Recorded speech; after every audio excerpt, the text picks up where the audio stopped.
আজকে যেটা বলবো সেটা কোনো গল্প নয়। প্রত্যেকটা মানুষেরই জীবনে একটা স্বপ্ন থাকে। আমিও স্বপ্ন দেখেছিলাম ইউটিউবে এসে ভিডিও বানানোর বা ফার্দার কোনো স্টোরি এক্সেট্রা। আমি অবশ্য 2018 সালে জানতে পারি ইউটিউবের ব্যাপারে, তার আগে আমি জানতামই না, কারণ কাছে কোনো ফোন ছিল না, মানে স্মার্টফোন ছিল না।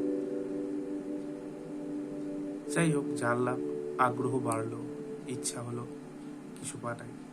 ভুল ভাল যাই হোক, চেষ্টা করেছি, কিছু না কিছু বানিয়েছি। কারো ভালো লেগেছে, কারো খারাপ লেগেছে। এই টোটাল জার্নিটায় কয়েকজন বন্ধু একসাথে জুড়েছে, আবার কেউ কেউ ছেড়েও চলে গেছে। গত 2 বছর ধরে আবার সেরকম কোনো কাজ আমি করিনি। তার কারণ আমি খুবই ফাইন্যান্সিয়াল ক্রাইসিসের মধ্যে দিয়ে যাচ্ছিলাম। তাছাড়াও আমার শারীরিক কন্ডিশনটা, মানে অ্যাকচুয়ালি আমার নাকে কিছু প্রবলেম ছিল, তো সেভাবে ভিডিও আমি বানিয়ে উঠতে পারিনি। প্রবলেমটা এখনো আছে, প্রবলেম যায়নি। তো ওই বলে না, মানুষ আশা ছাড়তে পারে না, তো আবার নতুন করে ভিডিও বানানোর কথা ভাবলাম।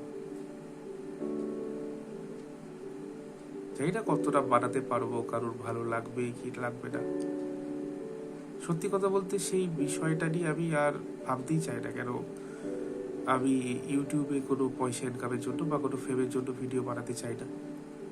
আমি ভিডিওটা শুধু এই জন্যই বানাতে চাই যে আজ আমি আছি, কাল যদি না থাকি, বা যারা ভিডিও বানায়, আমার মনে হয় এই নীতিটা নিলে ভালো হয়, যে ভিডিও বানাই সেখান থেকে অর্থ উপার্জন হবে। শুধুই কি তাই? আমার জন্য হয়তো নাও হতে পারে, আজকে আমি আছি, কথাগুলো বলছি, বা যারা এই ভিডিওটা দেখছে, হতে পারে ভবিষ্যতে আমি নাও থাকতে পারি, বা থাকতেও পারি।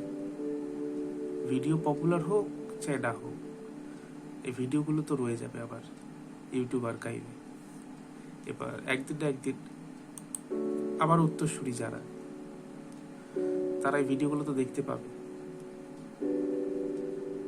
তো এটা অন্যভাবে ভাবা যেতে পারে যে এই ভিডিওর মাধ্যমে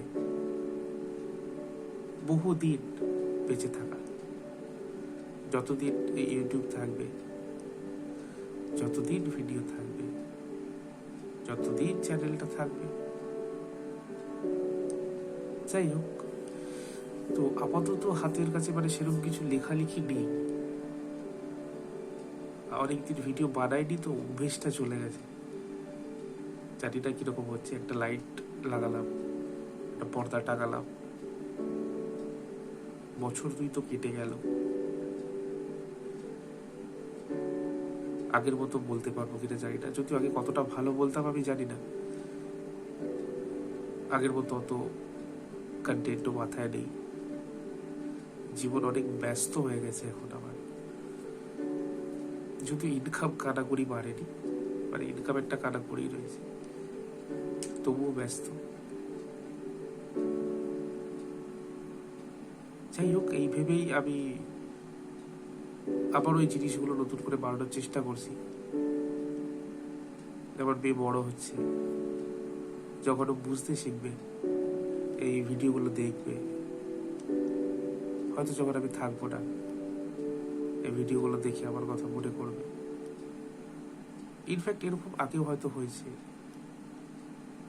বা ভবিষ্যতেও হবে, চাই না কেন। তবুও ভিডিও বানানোর চেষ্টা করে যাব। দেখা যাক কতটা কি করতে পারি। কিছু নাই বা করলাম, ভিডিওগুলো রয়ে গেল, থাকবে আর্কাইভ হয়ে।